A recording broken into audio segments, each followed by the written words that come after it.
Okay, so we've got another viewer question to talk about, some more Yu-Gi-Oh for today. This is from Purple Pine Tree. He says, not sure if you've covered this or something similar, but if you could design three products that would entice new players to pick up the game, what would those products be? Or even just what would you design for three new products?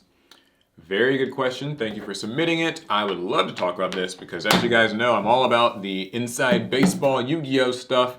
So, um, Yu-Gi-Oh products have they're fine. I actually think that Yu-Gi-Oh products in recent years have gotten really good, but in terms of making something that makes the game more accessible for new players, I've got a few, and I actually would like to hear what you guys think of these products as I sort of describe them. So the first is one that I believe I've mentioned before, and that's changing the nature of structure decks a bit. So there's two ways you could go with this. The first way is the one that I'm like, it's kind of whatever, so I'll just go through it quickly. It's making the structure decks cheaper. Like I think in Cardfight Vanguard, their structure decks are like $4, very cheap. So it'd be kind of neat if Yu-Gi-Oh structure decks were cheaper, but like that's probably not going to happen.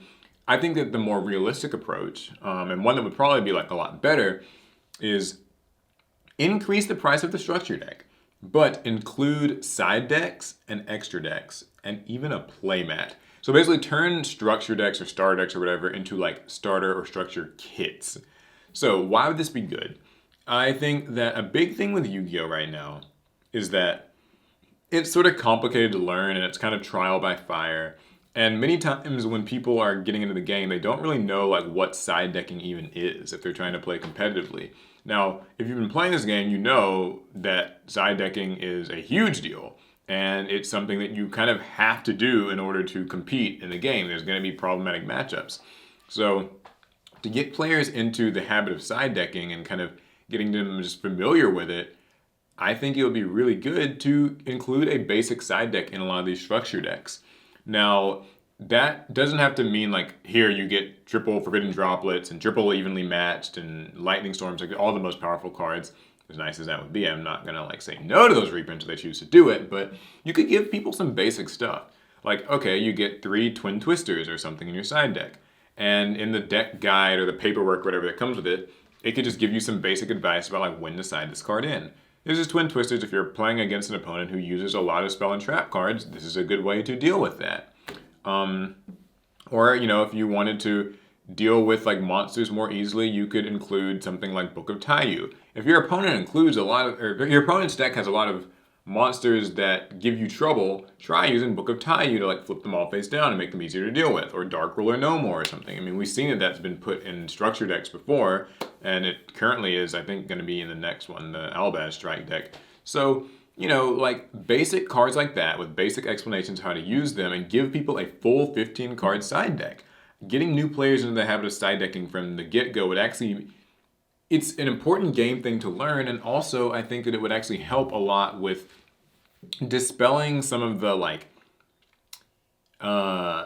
competitive fatigue that can happen. Like when people start playing competitive Yu-Gi-Oh, they can get overwhelmed so quickly because it's like, man, some of these decks are so crazy, they do so much, and it feels so hopeless. And I have to play that best 2 out of 3, and then game 2 happened, and like I still just lost and got blown out. But I think that like these structure decks should give you some tools to fight back a little bit. It doesn't have to be anything crazy, but including some of those hand traps or whatever it is, and like giving people some basic advice for the side deck would be good. Also, give them a full extra deck. Now, I know structure decks recently have been including more extra deck cards, like especially ones that just have to have it, like say the Shadal structure deck. Great job, but give people 15 of them. Give people, some nightmare monsters. You get a nightmare, Phoenix, you get a nightmare Cerberus, you get a nightmare Unicorn in your extra deck. Or maybe, give them a couple of basic rank 4 Xyz just to have, like a Tornado Dragon or Abyss Dweller. Give them perhaps, just some basic, like, things that can be used in many situations. Again, I'm not saying you have to give the most expensive things, like everybody gets an access code talker. Wouldn't complain about it though. But, everyone gets a Zeus.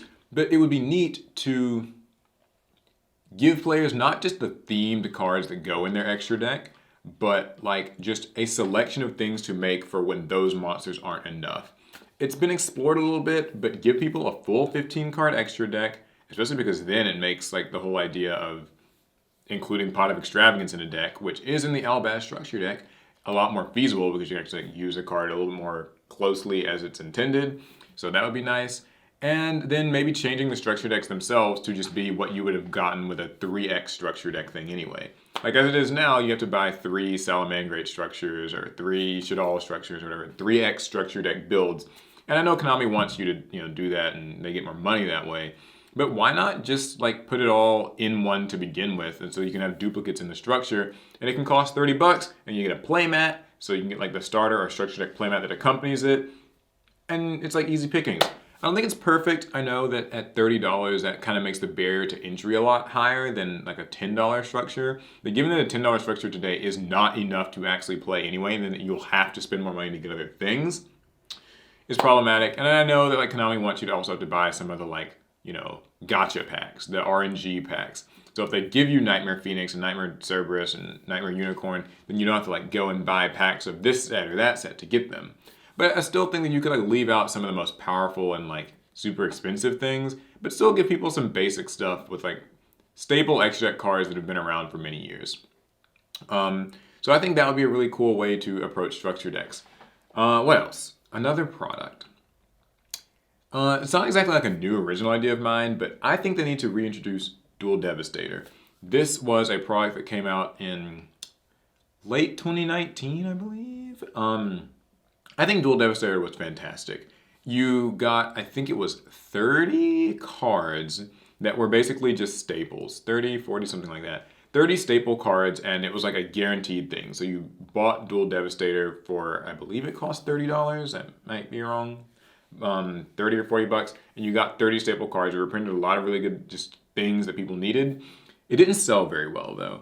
These things ended up on shelves and just sitting collecting dust, and so Konami has not done one since, largely because, you only have to buy it once or whatever. So like once you buy your one Dual Devastator or your 3 or whatever to get your playsets, you'll never need to buy it again. And Konami's business model, of course, relies on the idea that you are constantly coming back for more. If not you, I'm just talking about whoever it is that's buying packs, kids or just pack spender types. So they want you to have to buy packs, open them. Oh, I didn't get what I wanted. Buy more, open them. Oh, I didn't get what I wanted. Buy more, open them. Oh, I got something really good. This will make me want to buy more packs. They want that cycle, right? I guess it's like the sort of like razor and blade scenario, but Dual Devastator didn't allow that. So my only proposition is I think the Dual Devastator should still be kept with the same theme of giving you staple cards easily. But, I guess you can throw in a bit of an RNG pack pulling type of thing to it. Make it just like a set, but it's a very small set. Like the set's maybe like 40 or 50 cards, and you get, a few packs, and the packs maybe give you like 5 cards each, let's say, and you get like 3 or 4 packs in it, so you get like 15 or 20 cards. But, like the selection of cards is strictly staples and good cards that people want. Because there's so many cards right now that just need reprints desperately. Just staple cards that have been out of print for a while or they've been expensive from the start. I know like Forbidden Droplets and all that crazy stuff is there, but like there's just so much now. Like Crossout Designator like needs a reprint. Forbidden Droplets obviously needs a reprint. Triple Tactics Talent, like a lot of these cards are still expensive. Ice Dragon's Prison, still really hard to get. Some stuff gets reprinted in 10, but that still means you have to pull it. I think like you need things to be as easy to get as possible. And really, I don't even like the idea of having to pull things out of Dual Devastator. I would like it to just be exactly what it was in 2019, which is just you buy it, you get your cards, and you go. I guess Konami can't do that, so whether or not they choose to ever do this again is up for debate. And then the last one is one that actually Alec thought was a really good idea, is doing dual structure decks, so like kind of pairs. So like you get, it's like a 2-player kit basically. Let's say it was like the Egyptian god structures from whatever last year. You get like but Slifer and Obelisk, and like they're in a dual pack just together, and it's like $15 instead of 20 or something like that. And now you can introduce the game to a friend, because one of the hardest parts about Yu-Gi-Oh! Is convincing a friend to like try it out and then giving cards for them. So if we are keeping structure decks as they are, starter decks as they are, then doing a 2-player kit could at least make it a little bit more accessible, and that would be really nice. Maybe make it a bit of a bargain, be fun as well. And players can, just use that, have some fun. So, that's basically my 3 sort of propositions for products. You guys can let me know down in the comments, what do you think? What would be other ways of making an enticing product for a new player. I'm sure there's something like really obvious that I'm forgetting, so sound off. I'd love to hear it. I think that this is one of these situations where there can never be too much good new player product. I'm a very firm believer in that. Anyways, this was a great question. Thank you so much for submitting it. As always, you guys can leave me other prompts to talk about, and we can connect. All right, that'll be it. I'll talk to you guys in the next one. Pass turn.